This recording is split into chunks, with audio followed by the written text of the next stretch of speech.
Le fragment d'aile soupçonné d'appartenir à l'avion disparu de Malaysia Airlines est actuellement analysé en laboratoire.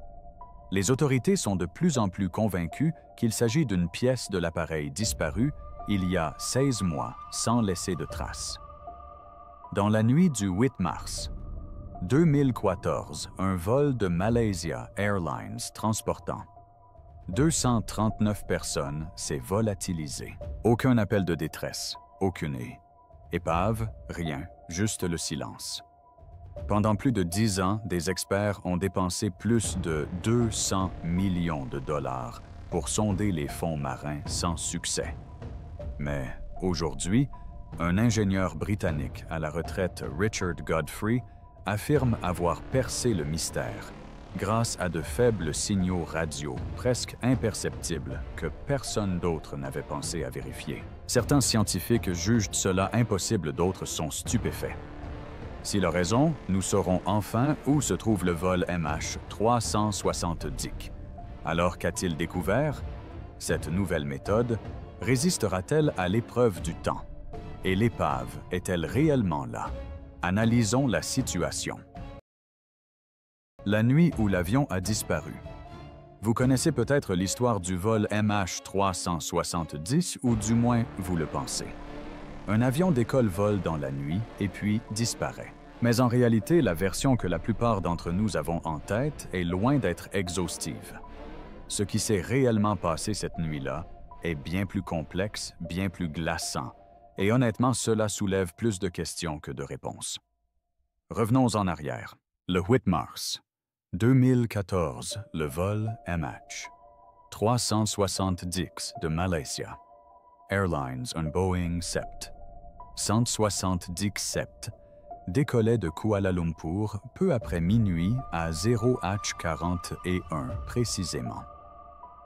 L'avion était bondé avec 239 personnes, à bord voyageurs d'affaires touristes et familles entières, à destination de Pékin. Pendant la première demi-heure environ, tout semblait parfaitement normal. Montée sans encombre, échange de routine avec le contrôle aérien, rien d'alarmant. Puis vinrent les dernières paroles jamais entendues du cockpit. À un hatch Dix-9, le contrôleur malaisien leur demanda de se signaler au Vietnam à l'approche d'un nouvel espace aérien. Les pilotes répondent imperturbables comme toujours. « Bonne nuit, vol malaisien 370. » 2 minutes plus tard, à 1h21, le transpondeur de l'avion s'éteint. C'est l'appareil qui fournit au contrôleur aérien l'identifiant l'altitude et la vitesse de l'avion. Autrement dit, ce qui le rend visible sur les radars civils. Soudain, il avait disparu. Pour le monde extérieur, l'avion semblait avoir disparu. Mais voici le premier rebondissement, et il est de taille. L'avion n'avait pas disparu. Pas encore. Alors que les radars civils l'avaient perdu, les radars militaires malaisiens, qui fonctionnent différemment, un peu comme si le faisceau d'une lampe torche était réfléchi par un objet, continuaient de détecter un signal. Un écho non identifié est apparu et les enquêteurs ont confirmé par la suite qu'il s'agissait très probablement du vol MH370. À présent, l'avion ne suivait plus du tout sa trajectoire. Il avait effectué un virage serré à gauche. Pas une dérive, pas un balancement, un virage délibéré et maîtrisé. Au lieu de se diriger vers le nord-est en direction de Pékin, l'appareil a bifurqué vers l'ouest, traversant la péninsule malaise et passant juste au-dessus de son territoire. Il a ensuite poursuivi sa route vers la mer d'Andaman. Les radars militaires l'ont suivi pendant 1 heure, jusqu'à 2h22 à laquelle il a disparu de leurs écrans au nord-ouest de l'île de Penang. Après ça, rien. Imaginez-vous dans cette salle radar voyant disparaître de la carte le point lumineux que vous savez être un avion de ligne. Aucun appel de détresse, aucun code transpondeur, aucune explication. Disparu. Mais voici le plus étrange, même si l'avion ne communiquait plus avec le contrôle aérien. Il continuait d'émettre des signaux dans l'espace. Le système satellitaire de l'avion, l'unité de données satellitaire, s'était discrètement reconnecté à un satellite Inmarsat en orbite au-dessus de l'océan Indien. Il ne s'agissait pas d'un suivi de l'appareil, mais d'une simple opération de maintenance. Une sorte de signal, oui, toujours là. Mais ces signaux fantomatiques se sont avérés être les seuls indices concrets de la trajectoire du vol MH370 pendant les 6 heures suivantes. Il y a eu 7 de ces signaux au total. Sans boîte noire, sans radar, sans communication radio, ces 7 échanges radio devinrent les indices auxquels les enquêteurs s'accrochèrent. À partir de 2 données clés, le décalage temporel, soit le délai du trajet aller-retour du signal, et le décalage de fréquence. Un léger décalage. Doppler. Les ingénieurs tentèrent de reconstituer le parcours de l'avion. Ils obtinrent des arcs de cercle. D'immenses arcs de cercle s'étendaient à travers la planète. L'un pointait vers le nord à travers l'Asie. L'autre plongeait vers le sud dans l'immensité vide de l'océan Indien. La route du Nord fut rapidement écartée. Trop de radars, trop de militaires surveillaient le ciel. Quelqu'un aurait forcément repéré un Boeing isolé, alors toute l'attention s'est portée vers le sud. Cela a donné lieu à ce que nous appelons aujourd'hui le 7e arc. La dernière ligne a été tracée à Whithatch-Dix-Neuf au moment où le dernier échange de signaux a eu lieu. Selon les calculs, c'est à ce moment-là que le vol MH370 a très probablement épuisé son carburant dérivant, quelque part, le long de cette courbe solitaire de l'océan Indien. Ainsi débuta l'une des opérations de recherche les plus vastes et les plus coûteuses de l'histoire de l'aviation. Des dizaines de navires d'avion et plus tard de drones sous-marins ont ratissé une zone de 120 km² de fond marin. À titre de comparaison, cela équivaut à la superficie de la Pennsylvanie. Ils ont passé des années et dépensé des centaines de millions de dollars à sonder les fonds marins avec des sonars. Et qu'ont-ils trouvé? Rien. Enfin, pas tout à fait rien. Au fil du temps, quelques débris ont fini par remonter à la surface. Un volet d'ailes à la Réunion des panneaux intérieurs au Mozambique, d'autres débris à Madagascar. Mais aucun de ces éléments n'a fourni aux enquêteurs de preuves irréfutables. Pas d'enregistreur de conversation du poste de pilotage, pas d'enregistreur de données de vol, aucune réponse concrète. Les recherches étaient au point mort. Les calculs d'Inmarsat semblaient brillants au départ. Mais s'ils étaient si parfaits, pourquoi ont-ils mené à un océan vide? C'est la question qui hante encore les esprits. Il y avait quelque chose de louche dans la version officielle. Et au milieu de ce vide sans débris apparent, sans explication claire, une avalanche de théories a déferlé. Certaines farfelues, d'autres d'une plausibilité troublante. Mais l'une des voix les plus intrigantes à s'être exprimée sur ce mystère est celle de Richard Godfrey, l'homme qui affirme avoir découvert la véritable localisation du vol MH370 et qui a stupéfié le monde avec ses preuves. Nous disposons de données océanographiques d'analyse de la dérive. Nous avons les données de performance fournies par Boeing.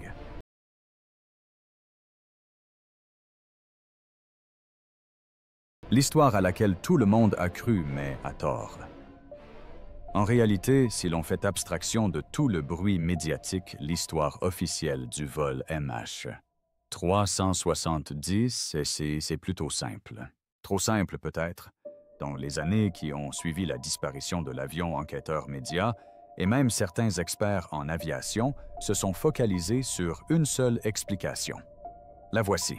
Le commandant Zahari Ahmad Shah, pilote chevronné de 53 ans, totalisant plus de 18 heures de vol, aurait détourné son propre avion.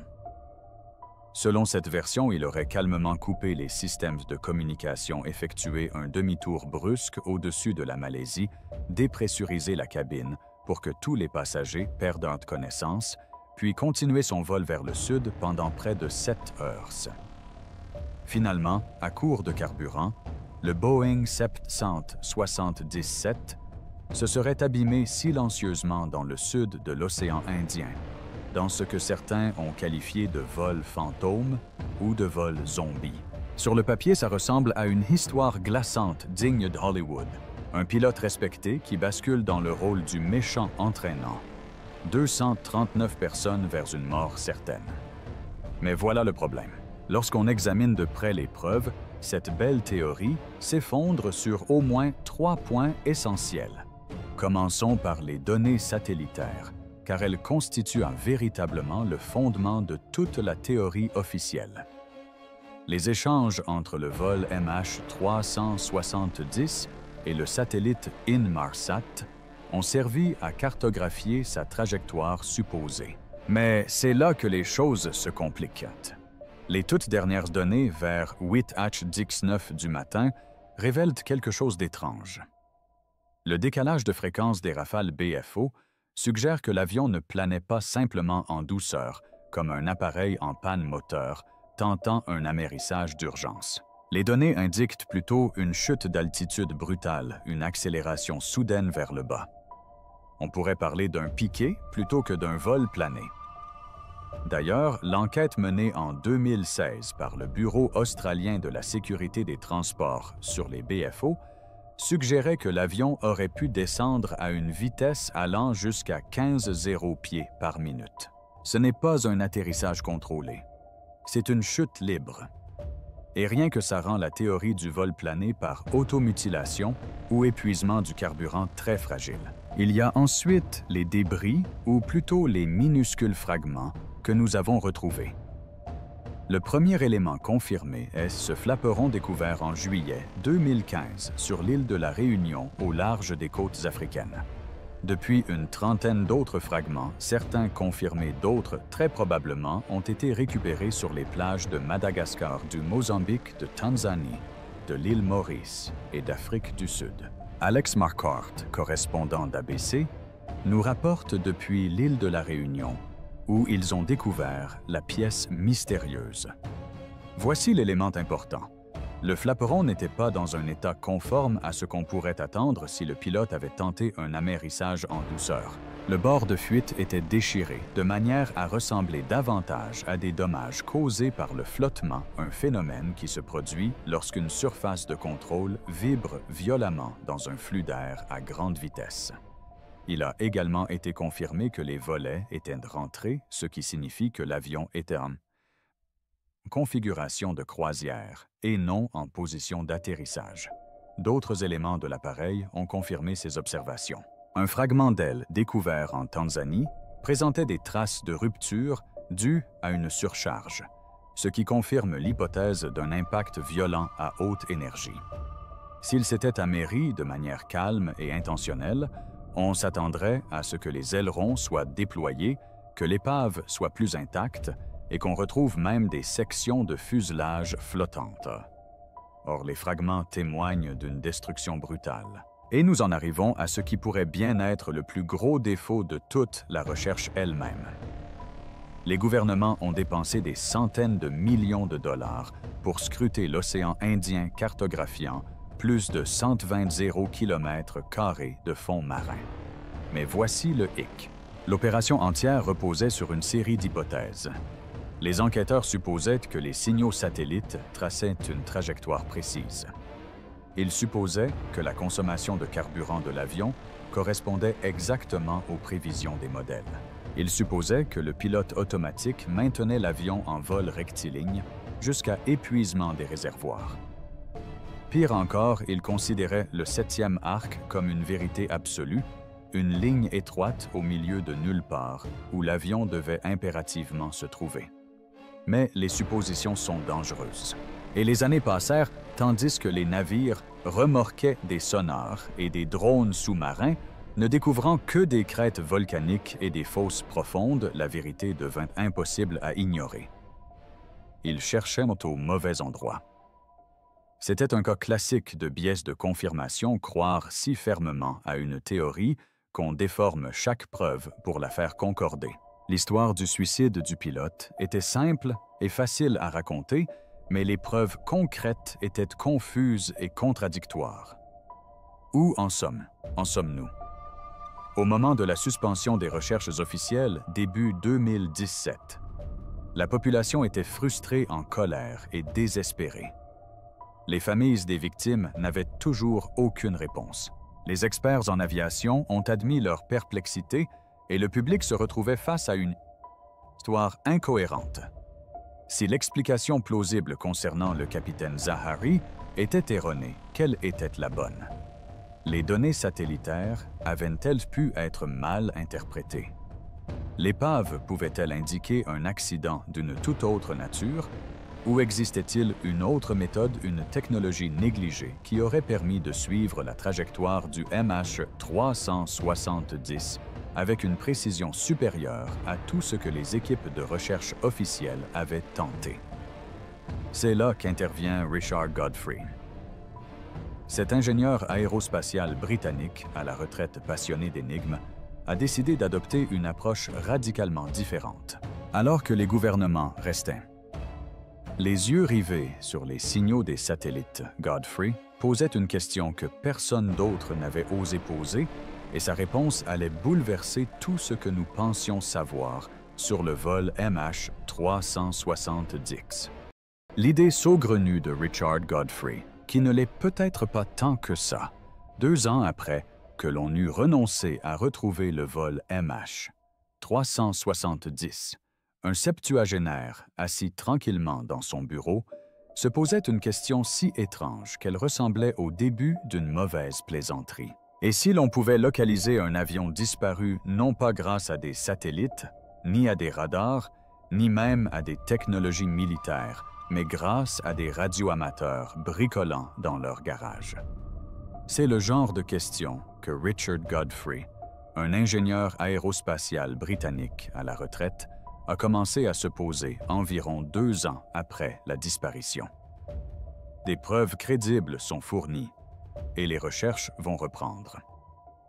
Alors que les gouvernements dépensaient des millions dans des recherches qui ne révélaient rien d'autre que l'océan désert, Godfrey n'était pas satisfait.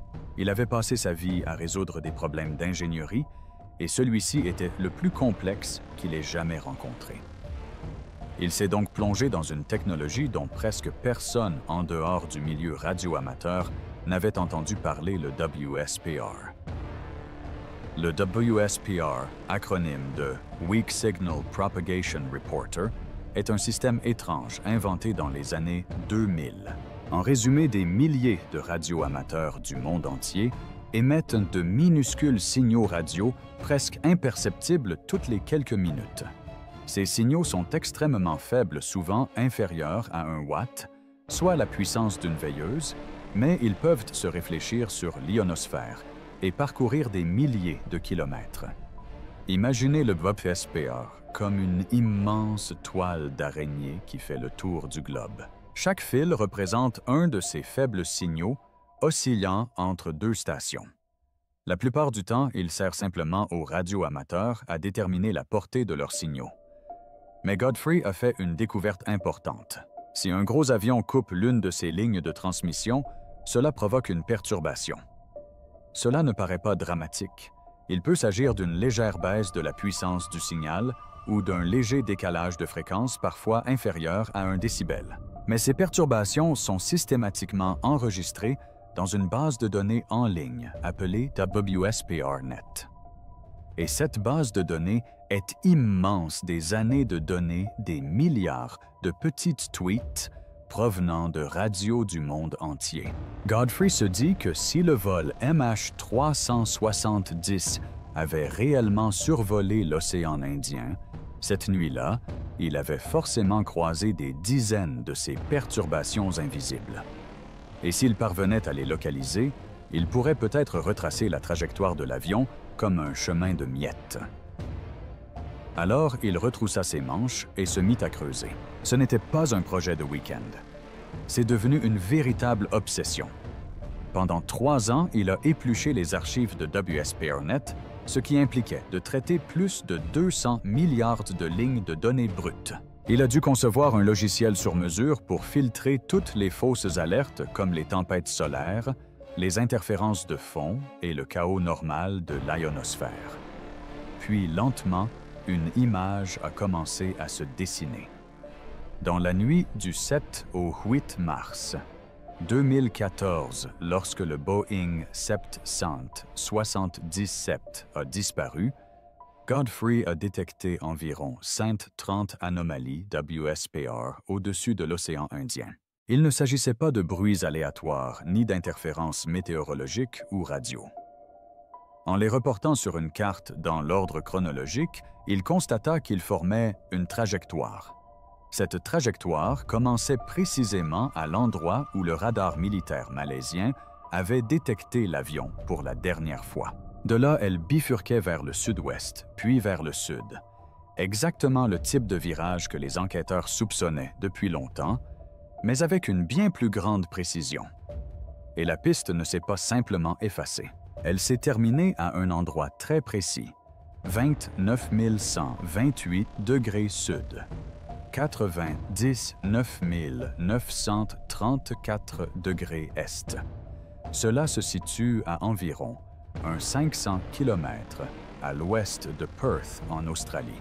En eau profonde, certes, mais tout de même à environ 200 km à l'intérieur d'une zone jamais explorée par les recherches officielles ou privées. Pour la première fois depuis des années, une localisation précise et fondée sur des données avait été établie pour le vol MH370. Il ne s'agissait plus d'une simple supposition. Pas de doute ici. Un seul point étayé par des chiffres concrets. Mais les chiffres ne suffisent pas. Mettre les chiffres à l'épreuve. Les chiffres sur une page ne sont que des chiffres. Ils ne permettent pas de sortir un avion du fond de l'océan. Ils n'apportent pas de réponse aux familles. Pour Richard Godfrey, le véritable défi n'était pas de déceler des schémas dans les signaux radioamateurs, mais de savoir si ces schémas résisteraient aux questions pointues de personnes indifférentes aux théories. Il voulait des preuves. C'est pourquoi il a présenté ses conclusions à l'Université de Liverpool à une équipe d'analystes habitués à résoudre des tragédies de ce genre. Il s'agissait des mêmes experts qui avaient contribué à retrouver l'épave du vol Air France 447 après sa disparition dans l'Atlantique. L'avion commence à rouler. Il se déplace d'un côté à l'autre. C'était en 2011. Si les chiffres de Godfrey n'étaient que du vent, il l'aurait su immédiatement. Alors, qu'a-t-il exactement présenté à ses clients? Et pourquoi cela a-t-il capté leur attention au lieu de finir parmi les théories farfelues? Analysons la situation. Le premier élément du puzzle était ce qu'il appelait la vérification croisée des horodatages. Il s'agissait en quelque sorte d'un test de faisabilité. Les perturbations détectées dans les données WSPR correspondaient-elles à la chronologie réelle du vol MH370? Si ces émissions radio se produisaient des heures avant ou après les signaux émis par l'avion auprès du satellite Inmarsat, toute la théorie s'effondrerait. Or, c'est l'inverse qui s'est produit. Chacune des 130 anomalies signalées par Godfrey s'est alignée presque parfaitement à environ 4 minutes d'intervalle avec un signal Inmarsat. Ce n'est pas une simple coïncidence, c'est un schéma récurrent. Et lorsque les enquêteurs ont cherché d'autres explications, comme la présence d'un autre Boeing 777 dans le même espace aérien ou d'un avion cargo de passage, rien ne correspondait. Aucun autre avion ne se trouvait dans ce ciel. Aucun autre avion n'aurait pu provoquer ces ondulations. Le seul candidat restant était le vol MH370. Il fallait ensuite analyser la géométrie du signal. Imaginez que vous remplacez une photo floue par une photo nette. Les données satellitaires d'Inmarsat s'apparentaient davantage à une esquisse qu'à une carte détaillée. Elles permettaient seulement de délimiter de vastes arcs de longues étendues océaniques aux contours vagues larges de centaines de kilomètres, suffisant pour émettre des hypothèses, mais pas pour localiser précisément. ESPR a révolutionné la donne. Chaque signal empruntant un trajet précis entre deux opérateurs radio, par exemple l'un en Nouvelle-Zélande et l'autre en Afrique du Sud, toute perturbation était localisée sur ce trajet. Lorsque plusieurs trajets présentaient des perturbations, simultanément, on pouvait les identifier comme des lignes sur une carte. Du jour au lendemain, au lieu d'une zone de recherche de la taille d'un continent Godfrey, traçait des couloirs d'une vingtaine de kilomètres de large seulement. Plus il y avait de pistes, plus la piste devenait précise. Ces 6 dernières années, nous avons fait des progrès considérables grâce à la technologie. Nous disposons de nouvelles données de recherche concernant le vol MH370X. Vint ensuite le test le plus délicat, l'analyse de la réfraction. Il s'agissait de prouver que les fluctuations des signaux radio n'étaient pas simplement du bruit aléatoire. La surface de l'océan, l'ionosphère, voire l'activité solaire, pouvait toutes courber et déformer les ondes radio, leur donnant un aspect chaotique. Godfrey devait prouver que ce qu'il captait était la signature d'un avion gigantesque et non un phénomène naturel. Il s'est concentré sur les signaux de la gamme des 14 MHz, car cette fréquence réagit de manière prévisible lorsqu'un appareil aussi massif qu'un Boeing 777 la traverse. Pour s'assurer de la fiabilité des résultats, son logiciel a éliminé les perturbations faibles ou brouillées. Seuls les signaux nets d'environ 25 décibels ou moins ont été conservés. Après application de tous ces filtres, il lui restait 130 anomalies significatives. Et voici le plus étonnant, ils n'étaient pas éparpillés sur toute la carte. Ils se regroupaient, formant une ligne à travers le sud de l'océan Indien, comme si quelqu'un avait semé des miettes de pain sur l'eau. Lorsque l'équipe de Liverpool a analysé les données à l'aide de ses propres modèles bayésiens, la même méthode statistique qui avait permis de localiser avec précision le vol Air France. 447, elle a obtenu un résultat remarquable. Leur calcul indiquait une probabilité de 74 % que l'épave du MH370 se trouve dans une petite zone océanique centrée sur les coordonnées de Godfrey. Pour la première fois depuis la disparition de l'avion, les données n'étaient plus seulement porteuses d'espoir, mais mathématiquement solides. Imaginez maintenant être l'un de ces scientifiques. Vous avez passé des années à observer des théories farfelues apparaître et disparaître. Avions volés bases secrètes, automutilation de pilotes, voire enlèvement. Et puis quelqu'un vous présente un ensemble de données qui concordent de façon presque trop parfaite pour être ignorées. Ce n'était pas une preuve irréfutable, mais c'était ce qui s'en rapprochait le plus depuis la nuit de la disparition de l'avion. La réaction contre WSPR. Voilà ce qui caractérise toute idée novatrice et audacieuse. Dès qu'on la présente, elle suscite des réactions. Et ce n'est pas forcément une mauvaise chose. C'est ainsi que la science est censée fonctionner. Si personne ne la remettait en question, ce serait encore plus étrange. Et face à un événement aussi poignant et bouleversant que le vol MH370, le scepticisme a été immédiat et retentissant. Examinons donc les principales objections formulées à l'encontre de la théorie WSPR de Richard Godfrey et la manière dont lui et d'autres y ont répondu. La première objection est apparue presque immédiatement. WSPR n'a jamais été conçu à cette fin. Et vous savez quoi? C'est vrai. Le WSPR, ou murmure, comme l'appellent les radioamateurs, n'a jamais été conçu pour localiser les avions disparus. Il était destiné aux radioamateurs qui souhaitaient utiliser la réflexion des signaux atmosphériques pour déterminer leur point d'atterrissage. Rien de plus. Mais voici le paradoxe. La science regorge d'outils utilisés de façon que leurs inventeurs n'auraient jamais imaginé. Réfléchissez-y.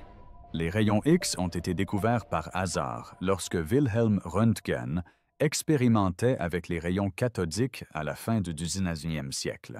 La pénicilline, quant à elle, est le fruit du hasard, lorsqu'Alexander Fleming a remarqué des bactéries tueuses de moisissure dans ses boîtes de pétri en 1928. Même le GPS que nous utilisons aujourd'hui pour trouver le café le plus proche était à l'origine un système de navigation militaire.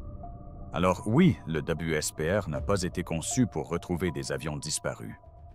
Mais la physique qui le sous-tend, la façon dont les ondes radio se courbent, se dispersent et sont perturbées lorsqu'un obstacle important les traverse est une science solide établie depuis des décennies. Même Joe Taylor, le prix Nobel qui a inventé le WSPR, a admis que les avions pouvaient perturber ces signaux.